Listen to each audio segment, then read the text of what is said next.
Okay, good morning, everyone. On behalf of the organizing committee, I would like to welcome to you all the participant and presenters in the second day of the 16th IRSA International Conference. For today, we start with the first sessions. That is the book launching sessions, special events. The book author by the Professor Iwan Jaya Aziz, and it is the book title is Regional Economics: Fundamental Concepts, Policy, and Institutions, published in World Scientific Publishing 2020. It's a really good book for academic, especially for the regional economics specialists.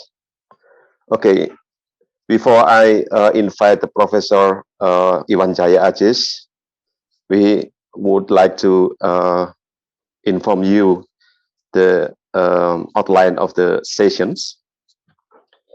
The first part of the sessions will be presentations by the Professor Iwan Jaya Aziz for 20 minutes, and followed by the discussions by Professor Adiningsih as a discussant.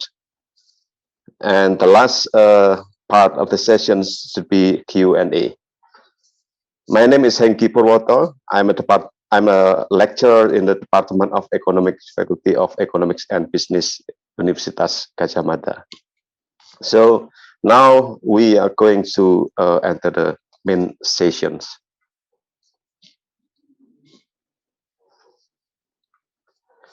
Okay, before I invite the Professor Iwan Jaya Aziz, let me start to introduce you all, the participant. The short summary of Professor Iwan Jaya Aziz. Professor Iwan Jaya Aziz has been teaching at the Cornell University since 1992.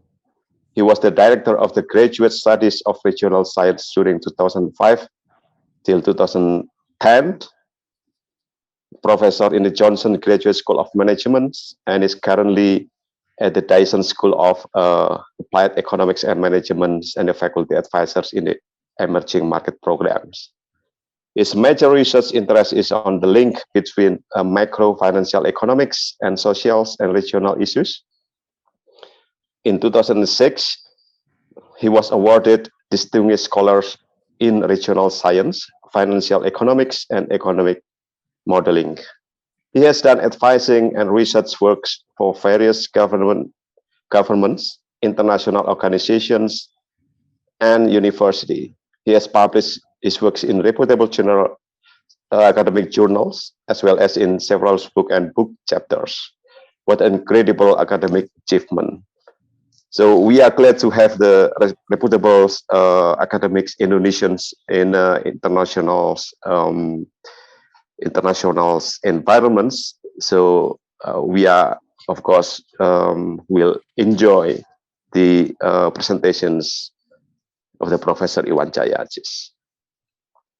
Okay, let me invite Professor Iwan Jaya Aziz to describe and present the book, the newest books titled Regional Economics: Fundamental Concept, Policy, and Institutions. Please welcome, and time is yours, Professor Iwan Jaya Aziz.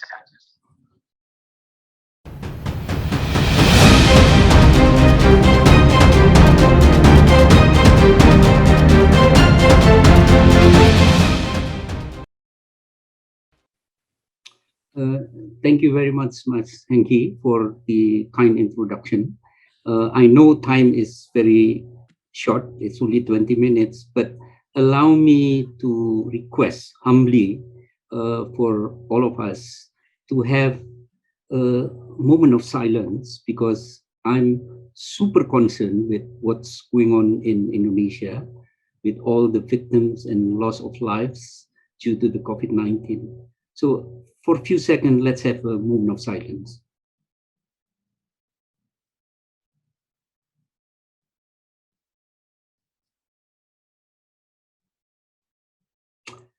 Thank you very much. Thank you. Yeah. Let me first thank the organizer, the IRSA, for inviting me again, because as far as I know, out of the 16 IRSA conference, I missed maybe 3 or 4. And let me begin with keeping the tradition, especially Indonesian tradition. And the first tradition is, as many of colleagues in IRSA remember, every time I begin my talk for IRSA, I would like to congratulate all the main players that not only give birth to IRSA, but also organize excellently all the meetings of IRSA. And I know most of you know about this, but in case some of you do not know, back in 1986, I and a couple of regional science graduates, unfortunately one of them already passed away, tried to set up IRSA, and we failed. So I had to admit, we failed, I failed. And Budi Rekso and all these younger colleagues, they were so successful in creating IRSA. So let me begin with keeping the tradition to congratulate them. And of course, I also congratulate IRSA organizer for this year, friends in UGM, because of the selections of the team. I cannot think of better team under the current situations about the role of institution, human capital, and development. So congratulations for that. But the second tradition that I would like to keep is that I'm sure some of you know that in the Western countries, especially in the US where I am now, usually speakers started by making jokes. But I know in Indonesia, it's not that's the case. Usually in Indonesia, people make a presentation starting by apologizing. So let me keep that tradition. I would like to start by apologizing. And my apology is related to the topic that I'm going to share with you.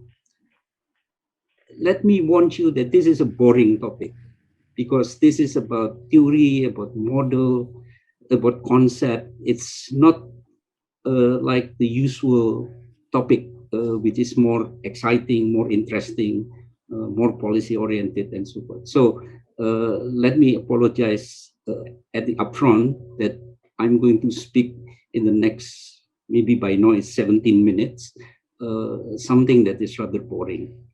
And as you can see, by the way, can I share the screen?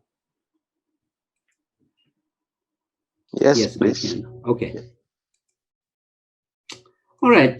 Basically, this is the content of the book. So as you can see, there are 7 chapters, but essentially the book is divided into 3 groups. The first group is all the theory, the concept, the background of regional science. And the second sort of group is on the applications of those theory and concept. And then, of course, the third one, the last one, is on summary and the implication. On the first part, essentially, I put a lot of emphasis on the distinction between regional economics or regional science and conventional economics, because I studied conventional economics in my undergraduate, but then I studied spatial economics. So I was fortunate that I was in a position to make the comparison between conventional and regional economics. And there are important implications, but given the time, let me just mention 2 things that really distinguish conventional and spatial economics. Number 1 is what I call free to move. I'm sure all colleagues in economics aware that many, or maybe almost all economic models, when they are trying to sort of formulate the models and come up with the conjecture and then the theory, they are making implicit assumption. In some cases, they didn't even mention that, about the location of the activities. Take, for example, microeconomics. Essentially, in microeconomics, we are all teaching students about how much to produce, using what combination of inputs, at what price, and things like that. But implicitly, again, even though it's not explicitly mentioned, implicitly it's assuming that there is some location of that activities, whether in location A or location B. Now, regional economics is taking one step further by making explicit assumption about location. Now, I know this sounds like so simple. So basically, regional economics is just adding one dimension, and that is the location dimension. Well, yes, but the implication is very complex. And it was so complex that the founding father of regional science, by the name of Walter Iser, my former colleague, he established a separate field, which is called regional science. It was so complex because of, precisely because of the point that I mentioned, free to move. So any equilibrium that we economists studied, whether it's a price equilibrium, quantity equilibrium, or partial or general equilibrium, according to this spatial economics, cannot exist. Even if it exists, it's not stable. And the reason is exactly what I mentioned to you earlier, and that is because people are free to move. So take, for example, if you solve the optimization and microeconomics in terms of how much to produce at what combinations of inputs and so forth, let's say you have the solution. There is no guarantee that that equilibrium solution is stable. Why? Because if there's an other information, let's say the information is for transport costs in different location, then that producer may move. And once they move, then the production of that producer disappear. So basically the equilibrium will disappear. So that is one important distinction. So of course, it's easy for me to say this, but actually it's a complex. It requires one full thick book that Walter Iser to write to explain what I just explained in the last 1 minute or so. But essentially, the free to move is really something that in conventional economics, they don't take into account. Okay?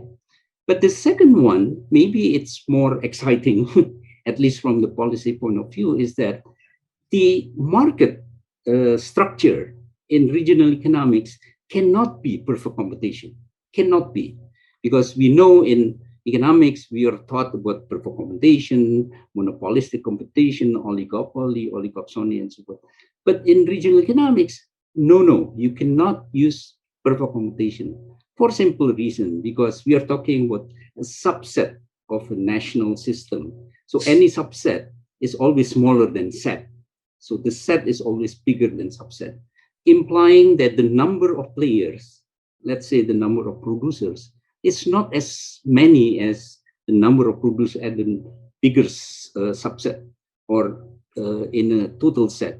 So in other words, you can say the number of players in a region, and now I'm talking about region within the country, because region can be country like East Asia or South Asia and so on, but I'm talking about region within the country. So the number of producers is much less than the number of producers in the national system. And the implication is that cannot be perfect competition. It has to be monopolistic competition. Now, that is the starting point of all the excitement that regional scientists are delving into. Okay. First implication, if you have monopolistic accommodation, then you have non-zero normal profit, because we know in perfect accommodation, the normal profit is zero. But in monopolistic accommodation, it's non-zero. But that's not the end. If it is non-zero, then basically you are inviting new players, or you are also allowing existing players to exit if they are not doing well. So essentially, I'm talking about free entry and free exit. Once you have monopolistic competition and then you have non-zero normal profit, you invite players. Imagine if the story stops there. The more players coming in, then the monopolistic competition gradually moving toward perfect competition. Then we go back to the conventional economics. But the reality is that's not the case. Why? Because some of the producers, when they know that more players will dwindle their profit, they are coming up with something. Okay, now here is the distinction. In conventional economics, that something is called product differentiation. So in other words, let's say if two producers, A and B, both are producing computer, but producer A make a little bit different model of the computer, either the body or the speed or the color and so forth, compared to the computer produced by B. So in other words, they are still producing the same product, i.e. computer, but it's different style. So that is called the product differentiation. And we know and we learn in economics, once you introduce product differentiation, then essentially your normal profit started to go up again. So free entry reduce the normal profit, product differentiation increase the normal profit.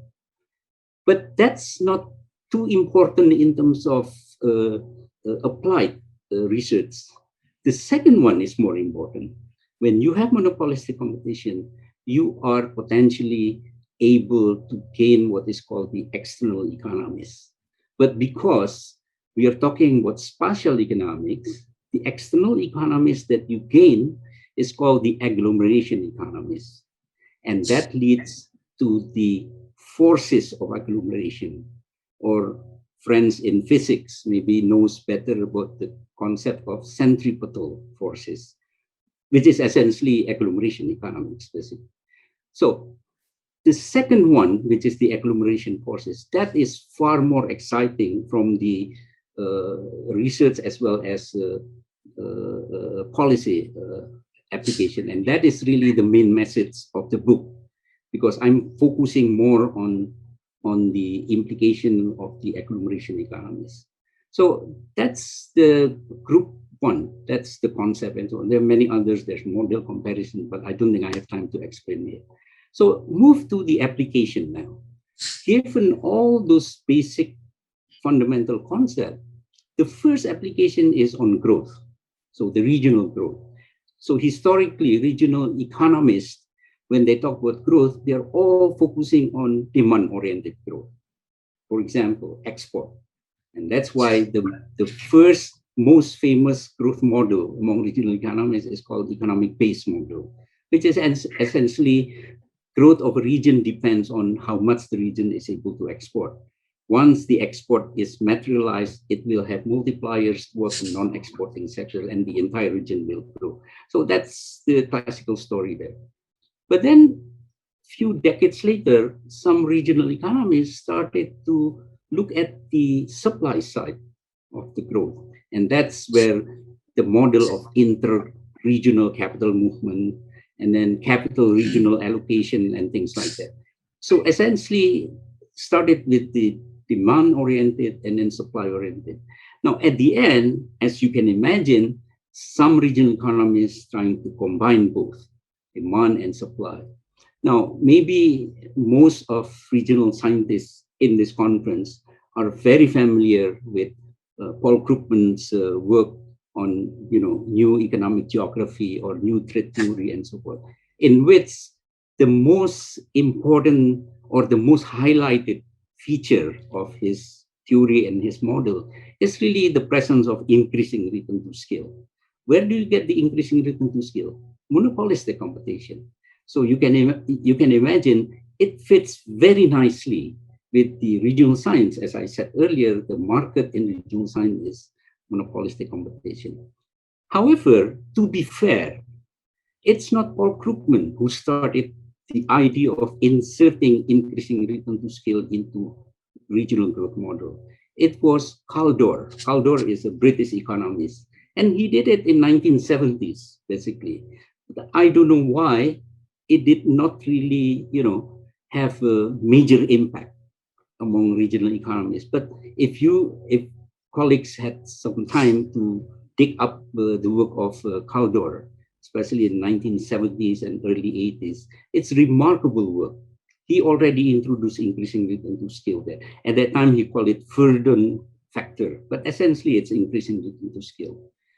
Now, what is remarkable about introducing increasing return to scale into regional economics is that you can generate a system of equilibrium in which any disequilibrium remains to be disequilibrium or even getting even worse.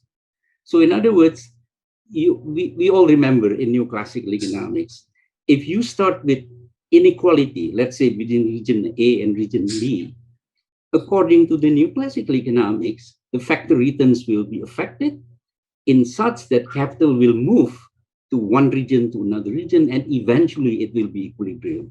So no interregional inequality. Why? Because there is no increasing return to scale. All the assumption is basically constant return to scale. The moment you introduce increasing return to scale, then even when you have, let's say you have perfect competition market, which is not the case among regional economies, but even if you have perfect competition, but if you introduce just increasing return to scale in your perfect competition world, you will already immediately produce the interregional inequality. Okay. So that's essentially the story on chapter 4, which is on growth.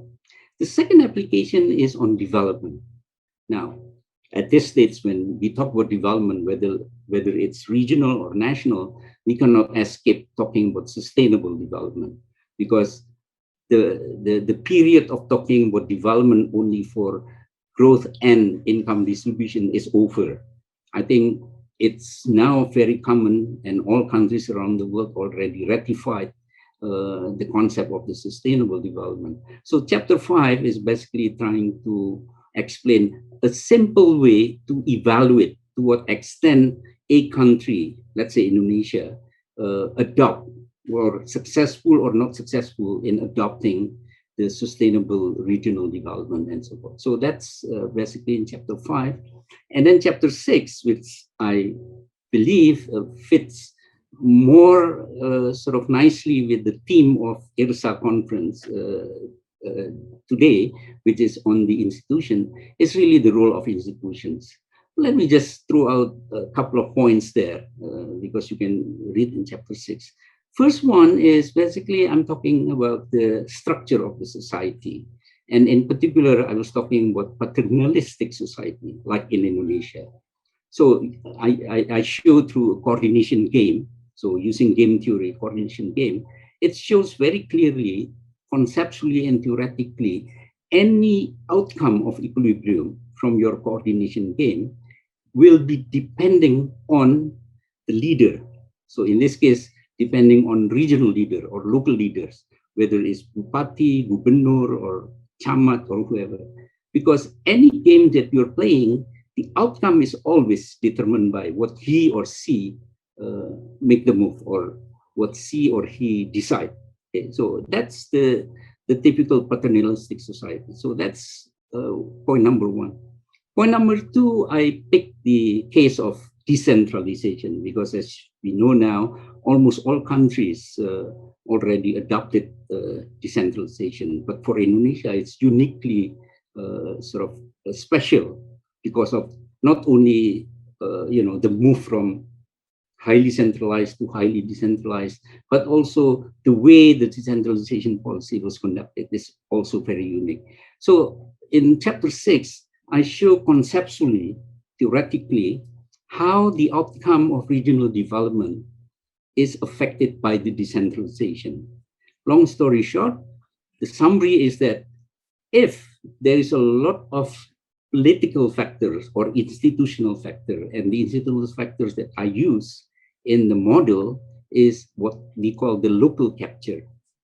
I'm sure most of you knows what I mean by local capture. Essentially, it's, if you run for Bupati, for example, you need billions of rupiah, a lot of money. And of course, none of the candidate has that much money. So there are few number of either individual or organization or political party support that person. Now, the moment he or she is elected, unfortunately, the focus is no longer the entire society of the region, because he or she have to repay that kind of support and so on. So it's classical political economic story. But what I found very interesting is that people always ask, what is then the welfare impact of decentralization? The answer is multiple equilibria. So there are some regions in which, let's say during the election, I think in Indonesia they call it pilkada. If there's a pilkada, what happened with the welfare of that region after pilkada? There are two types. One is it's getting better, but the second part is getting worse. So it was the interest of regional development experts to try to explain why there are multiple equilibrium. Because we know, at least back in the 70s, all the international organizations like the World Bank, the ADB, and so on, they're all championing the decentralization as if once you decentralize, everything will be wonderful. The welfare will be improving. But it turns out the reality is not. So one explanation why it's not is really the institutional factor. And as I said, I use the example of local capture as the institutional factors and so forth. All right.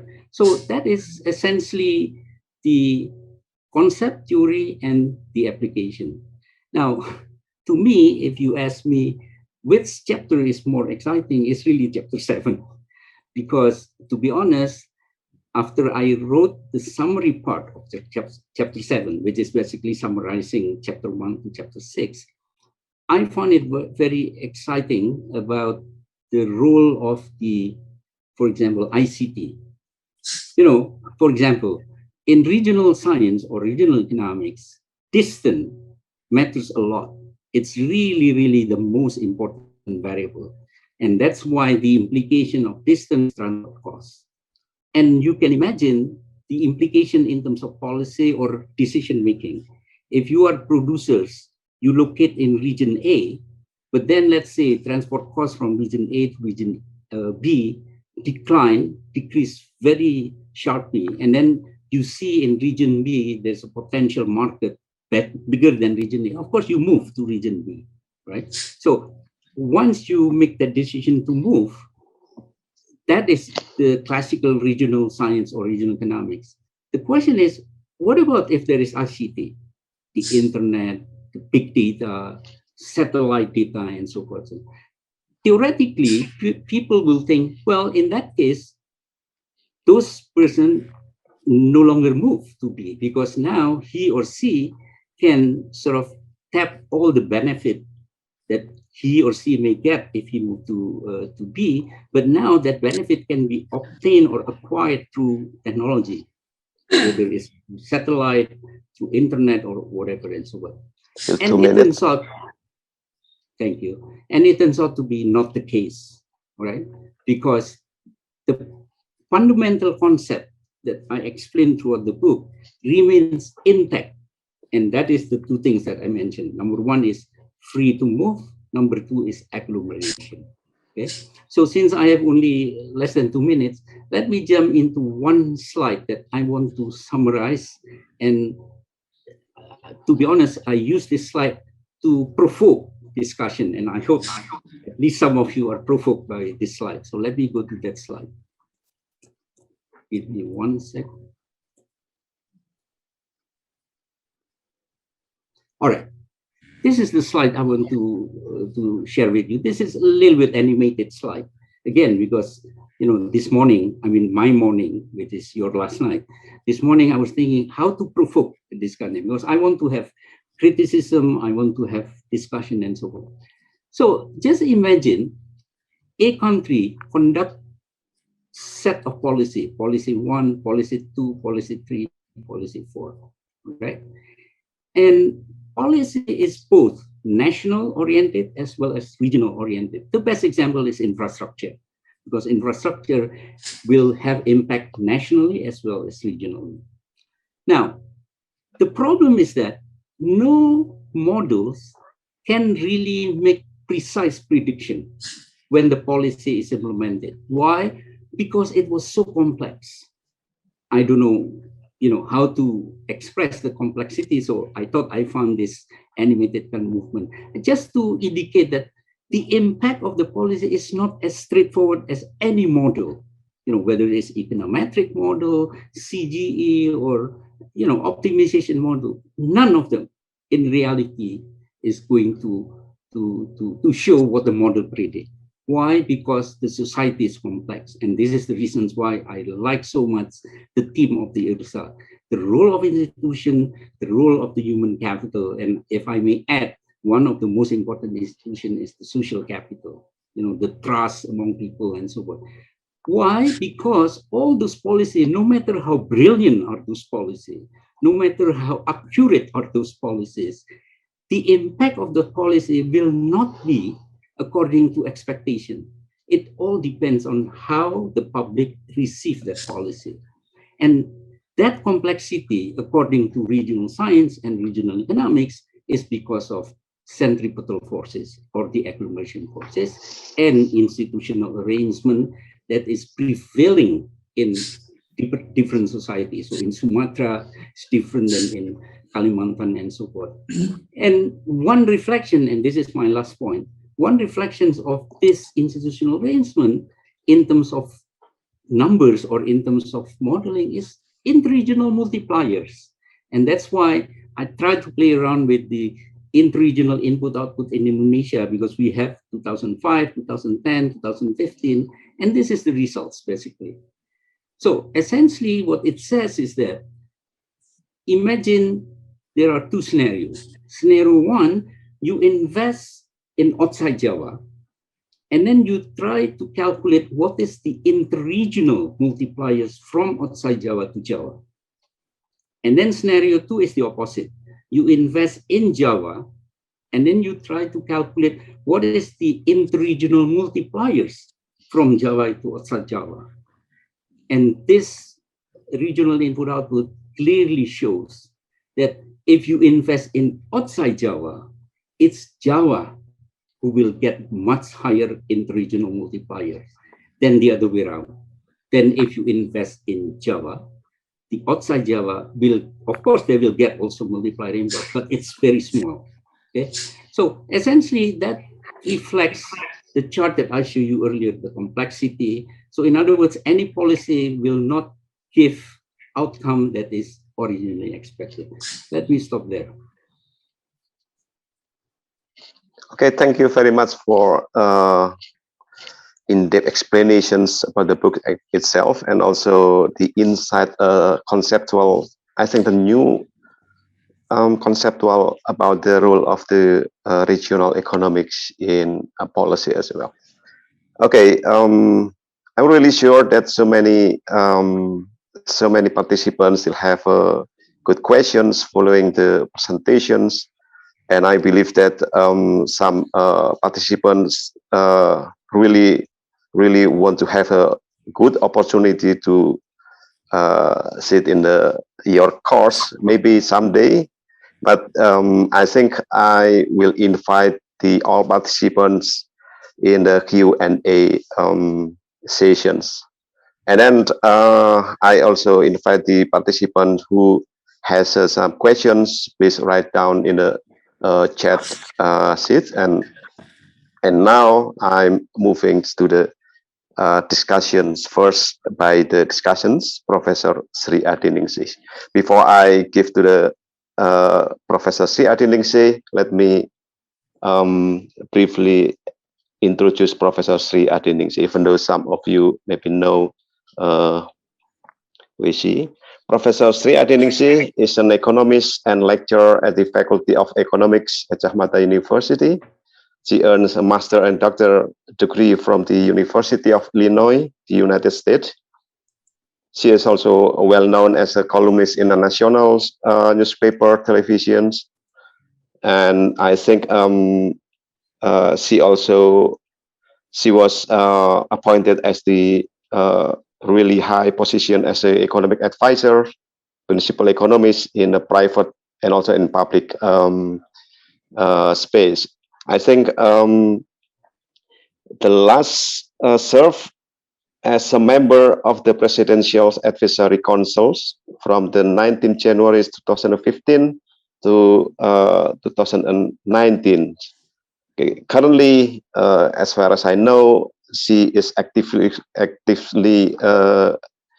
doing some research on the role of the digital economics in in the effects of the economy as a whole. Okay, let me welcome Professor Sri Adiningsih to become a discussant of the books.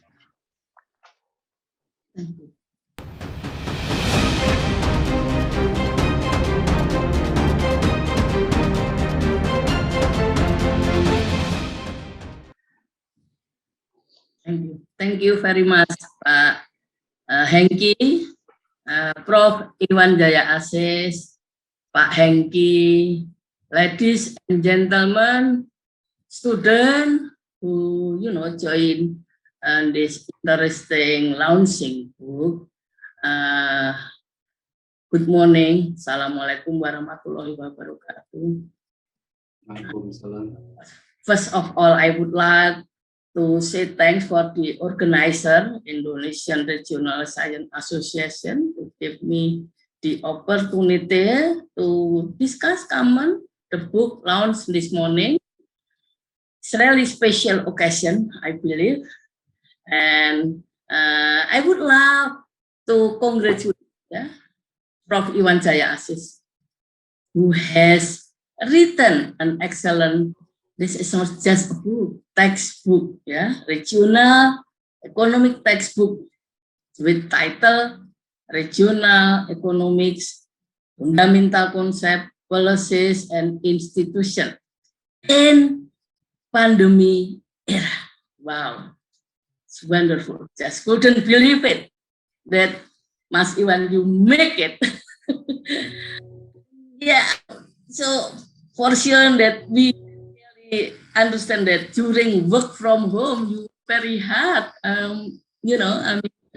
really work very hard. And yes, you know that Prof. Iwan is distinguished MS professor. I know him when I was still, student and new lecturer in UGM. And he teaches in Cornell University and Universitas Indonesia as distinguished scholar, awarded like the distinguished scholar in regional science, financial economic, and economic modeling in 2006. And you know that he is really high reputation, and he has also written many books. One of it like coping with the dangerous component of capital flows in critical juncture in mobile capital, which published by Cambridge University. So he is a productive professor for sure. I think that's the one, something that we need to learn, especially for the youngest. I mean, like Pak Hengki, Pak Gilang, and any other, young lecturer, especially in Indonesia. So yeah, it's really, I think this is something we, need to learn how, and that Professor Iwan could make it very good. This regional book has been explained only few by Prof. Iwan. Actually, it's about regional. It's special. I mean, it's not easy book, of course. It's textbook. You cannot just read like packet book, because you need really read seriously. But for the one who interested in or learning or do some research in regional economy, I encourage you to read the book. Just my case, actually I took regional class. My thesis in bachelor degree is regional economic, using very simple method like LQ, location, question, shift and share, core, periphery, agglomerations, that kind of thing. I mean, it has been almost 40 years ago. Actually, I have lost and do not remember a lot of things Prof Iwan and ladies and gentlemen. So when the organizer asking me to give comment on the book, I mean, I told them that I'm not a regional economist, just conventional economist, yeah. But anyway, I would love to tell you that I learned a lot by reading, not deeply, of course, yeah. Reading the one, I mean, of course, the one which I could understand. Kind of overview, especially the summary and implication was more interesting. Has been mentioned by Prof. Iwan, yeah, the one who do not really want to go into deeply the regional economic, you can read at the summary and implication, chapter 7, yeah, has been mentioned by Prof. Iwan, yeah, and actually the main purpose of the book, that like explain fundamental concept and policies in regional economic, useful for understanding some special phenomena, including interregional inequality and spatial concentration. Like, I don't know whether in this, book launching many regional economies, but I believe a lot of conventional economists like myself and student, yeah. So, this is something new, and we also need to read, carefully, because, and it is interesting because when Prof. Iwan writing his book, space not just theory, but also because he is doing a lot of research, consulting work, and also teaching and discussing with college and society. It's not just in the US, but also in Asia, Europe, Australia. So it's really rich book. I mean, because it's really not just based on theory, but also the, also the, empirical. And it's not just from US, but also from any other region, and of course, Indonesia. And so, the book explains about regional economic, not like economic science or theory or conventional economics. It not analyzes space. It's really, especially for Indonesian cases, supposed to be on the, when you join the discussion. I hope that would make you interested in learning regional economic, because regional economic puts special aspect in the economic analysis, which might not be many economy student, conventional economists aware of it. I'm sorry, maybe I'm wrong, but I remember when I learned regional economic the first, 40 years ago. I think it's interesting. That's why I make, when written my thesis, that's why becoming regional economic background, regional economic. I mean, like in my title is the development of regional economic, especially in Surakarta areas. Ladies and gentlemen, the book covers fundamental concept of regional economic, such as agglomeration process in sub-national region, has been explained, mentioned by Prof.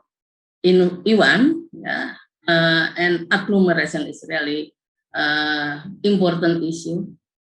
especially in developing countries, which like Indonesia, working very hard to develop the nation. So we cannot just, think or put Indonesia as homogeneous region. I mean, because it's totally different area, different development, different institution, different natural resources. I mean, it's heterogeneous. Yeah. So that's But agglomeration process which could generate, interregional inequality.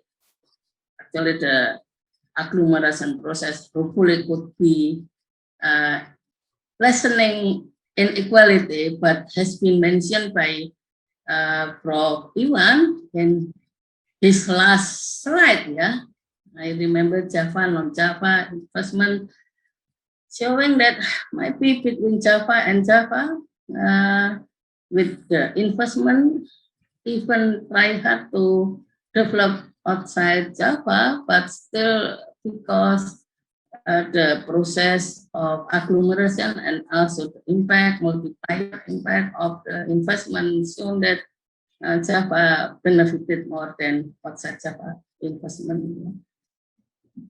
And of course, discussion about concentration of activities, the emergence of cities. I remember when I was student in economic, we have cities economic. Yeah, might be now we still have that process, and it's interesting because it's not just any other economic we learn. I mean, because city is very special score, of economic development in the region surrounding by periphery, and of course the development of periphery usually depend on the city as core, and that's why we understand not all city could develop better. So there is a case why some city develop fast, some city not develop fast, and that's also discussed in the book, and of course it is relevant, especially for Indonesia. If you live or teach or doing some research, advising, in outside Java, especially Kalimantan, East Indonesia, in development the region, I think it's very, very important and relevant. Would be help you well if you read the book, and understanding the regional better, because not just like design policies, regional development, use conventional economic textbook, because aspect of spatial is important, influence a lot of the effectiveness of policies in developed region, so it's really interesting, this one. The book is also explained, analyze, advance and up-to-date regional economic issue. This is not easy one, serious book, I don't think so if you do not really take regional class, not just elementary like me. I just took elementary class when I was student almost 40 years ago, but it's really discussed a lot of interesting stuff, like treatment of space from partial to general equilibrium has been mentioned by Prof. Iwan. Maybe there is no such equilibrium because it's moving, and I don't know, you will need to read the book yourself to know, to understand better. And of course, issue interregional inequality has been discussed a lot. I mean, it's important and relevant for Indonesian, I remember 1999 when decentralization launched in Indonesia. We hoping that after decentralization, regional development, hoping that would be developed fast and lessening the disequality between Java, big city, and outside Java, and rural area. But after more than 2 decades of decentralization, we still face serious interregional inequality. As far as I remember, the share of Java economic still around 57, 8, 9. Still the same like around 2 decades ago. So it's a really challenge for us. And of course, other issue like regional science and contemporary development issues has been mentioned by Prof. Iwan, because like the important role of institution and event culture also influence the development.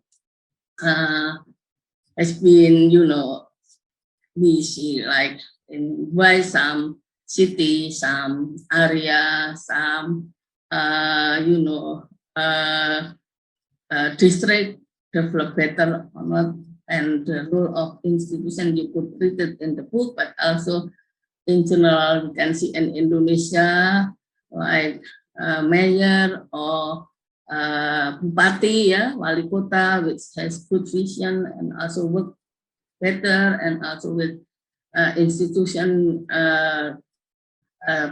where could develop fast. It's not so many, but there are some in Indonesia, and you could see and learn from the book the explanation about why that happened. 3 minutes left, Fusri. Okay.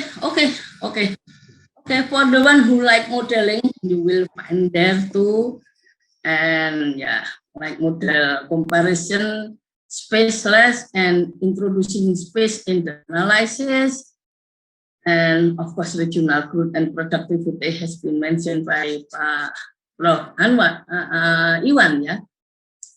Of course, policy issue is always interesting for us, like regional incentive to promote growth, which one is effective, how to reducing inequality, improving productivity, especially for Pemda, provinsi, kabupaten, and even like sustainable development for regional subnational, is becoming expand and important issue, so that the role of institution in regional development and decentralization is really important. Also, has been discussed a lot in the book, and of course, like has been mentioned, coordinating game with multiple players,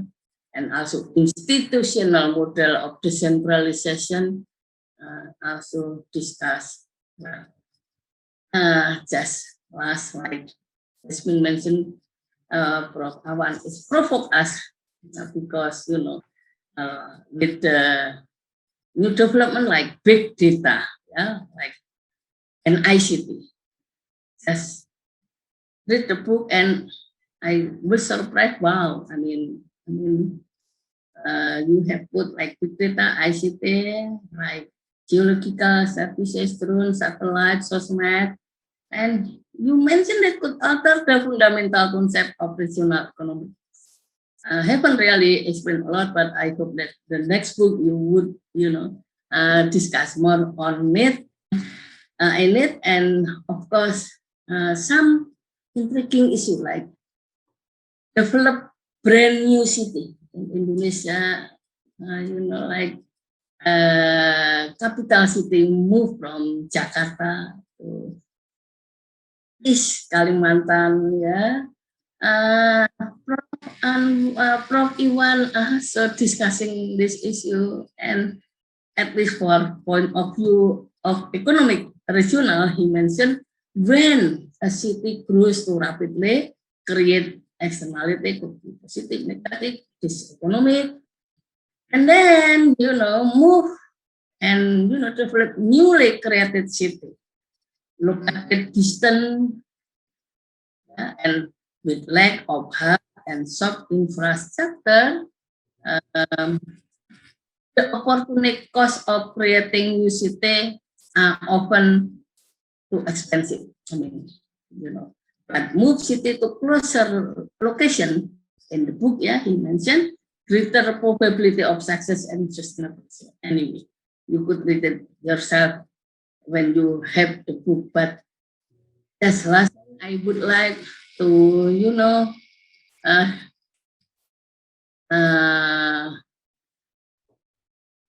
to congratulate again Prof Iwan, and I hope that the book, which is comprehensive and analyzed from concept, policies, and institution of regional economy, and I hope more people learn regional economic after know and also read your book, or might be becoming interested in regional economic. Again, congratulate Prof Iwan and encourage all of you who are interested in regional economic to read it. Hope you enjoy reading the book. Thank you very much. Be safe and healthy. Thank you very much for Professor Si Adiningsih for giving some discussions and also some compliments because of the relevance of the books for the current situations in Indonesia, especially in decentralizations and autonomy. Okay, we have now some questions written in the Q&A from, I think, 6. 1, 2, 3, 4. Okay, 4. So Professor Iwan Jaya, you also can read from the Q&A sheet and then try to give us some response. Okay, if the maybe Professor Iwan can respond to the Professor Si Adiningsih first, and then followed by the some answers to some questions. Okay, but the time is really limited, just 2 or 3 minutes. Please, Professor Iwan Jaya. Well, if it is only 1 or 2 minutes, okay. let me say thank you so much to Mbak Sri. I think she is too generous with all her work and so forth. And I'm just a simple teacher and simple researchers, and what they say, if you cannot teach, that's what happened with me. I cannot do like what Mbak Sri can do. I think the moderator mentioned about her credential earlier. It's impressive, but I cannot do it, and that's why I'm doing teaching and I'm doing the research and so forth. But her point is well taken, especially with regards to the application. And she's not alone. To be honest, I finished the book towards the end of 2019. And it so happened that was just 1 month before the pandemic struck China, Wuhan, and Thailand in December, I believe, 2019. And I was in Jakarta at that time. And many colleagues in Jakarta asked exactly the same question, similar to what Mbak Sri mentioned. What about the application to Indonesia? And, first question, second question, third question, I said, well, yeah, I will think about it and so on. But when I came back to Cornell, more questions, both from Indonesia as well as my colleagues throughout, not only in the US, but also in Europe, asked similar question. And at the end, I was so intrigued. And that's why beginning, I would say, March 2020, I started to write another book but specifically on Indonesia, using the concept of the book that we were discussing today. And hopefully that book will be out next month, and it will be published by Springer. And it was sponsored by Bank Indonesia, actually, because leaders of Bank Indonesia also encouraged me to apply the book on Indonesia. To me, it's a little bit mind-boggling because, Indonesia is the world's largest archipelago. So it's mind-boggling if economists do not really, try to understand at least the importance of the regional dimension or spatial dimension. And perhaps I cannot say in 100% with certainty, but perhaps this explains partly why some of the policy is not working well. I guess because of the neglect of the spatial economic dimension and so on. And for your information, Mbak Sri, the book is going to be translated in Chinese, because Chinese universities are going to use this as one of the textbook as well. Now, and Mas Hengki asked me to read the question. How do I read the question here? Okay, I will. But oh yeah, I got it here. All right. Yeah. So the first one is from Chatur Nugraha. Considering the complexity of policy application, I will suggest more regulation policy with standard than highest and lowest acceptable range. For example, policy of standard harga satuan regional that is also trying to answer the multiple asymmetry. Can I suggest the ID? Oh, if the question is, can I suggest the ID? Of course, my answer is yes, you can. In fact, more ID is better. Okay, and that's why I'm looking forward, Mas Chatur, I'm looking forward to receiving your ideas in terms of what you propose here. The next one is from Yogi Vidyatama. Thanks for the presentation, blah, blah, blah. And we also start to face more on the issue of the time, since locational position changes often before the equilibrium achieved. Kaldor also blah, blah, blah. The issue is things changes. So what's the question here? Let's see. How to incorporate this issue of time variation in location for economic analysis? Okay, that's pretty straightforward. As you know, in economics, we did a lot of time series analysis, time sort of data and things like that. In regional science, the same thing. So all the pluses and the minuses experienced by conventional economics is also experienced by regional science and regional economics. So what the book was saying is only touching upon the difference between conventional and regional economics. But any other differences outside those two that I mentioned, free to move and agglomeration, regional science suffer the same thing. For example, economics has been criticized not taking into account sufficiently about the role of the behavior, and that's why behavioral economics comes in and so forth. And then economics has been also criticized not taking enough attention on the role of the institution, and the same thing within science. And last but not least, especially after the 1990s, where all the world has been sort of active in promoting the financial liberalization. As we know, now almost all over the world, Indonesia is no exception, the growth of the financial sector is like independently growing from the real sector. When Mbak Sri and I were students, I think we still remember our teacher taught us that in any economy, financial sector is important because the purpose is to finance the real sector. But since 1990s, with financial liberalization and so forth, turns out that financial sector is becoming its own king. So it grows, by itself, unrelated to the real sector. And that's why it's not surprising that the frequency of financial crisis since 1990, increased tremendously, including what happened in Asia in 1997. And of course, the latest one is in 2008, global financial crisis. So to Yogi Vidyatama, yes, the answer, regional economics is also taking into account time as well as space dimension. But we still suffer from other issues that Apologize. conventional economics is also suffer. All right, I'll stop there. I know I'm exceeding the time. Okay, thank you very much for the understanding the time's limitations, and for the participant who has written the questions but still not be answered. I think you can discuss outside of the sessions. Okay, as moderators, I will stop these sessions without any summary. I think we enjoy the discussions by the two highly reputable and distinguished scholars, Professor Iwan Jaya Aziz and Ibu Professor Sri Adiningsih.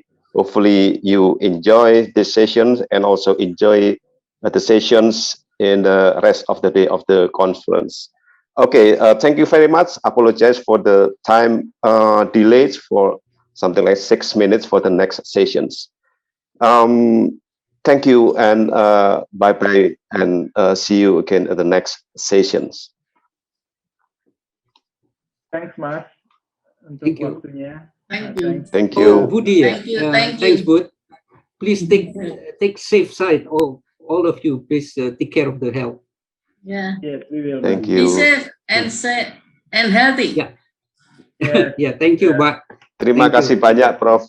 Iwan Ya, Jaya Aziz kembali atas salam. waktunya. Ayo, Prof. Mohon Ya, Iwan. salam buat Sri Adiningsih. teman-teman di UGM ya. Saya sampaikan ini banyak Ya, yang monggo. join ini. Ya, Sehat monggo. semuanya. Monggo. Jaga kesehatan. Bye. Siap. Bye. Bye. Bye.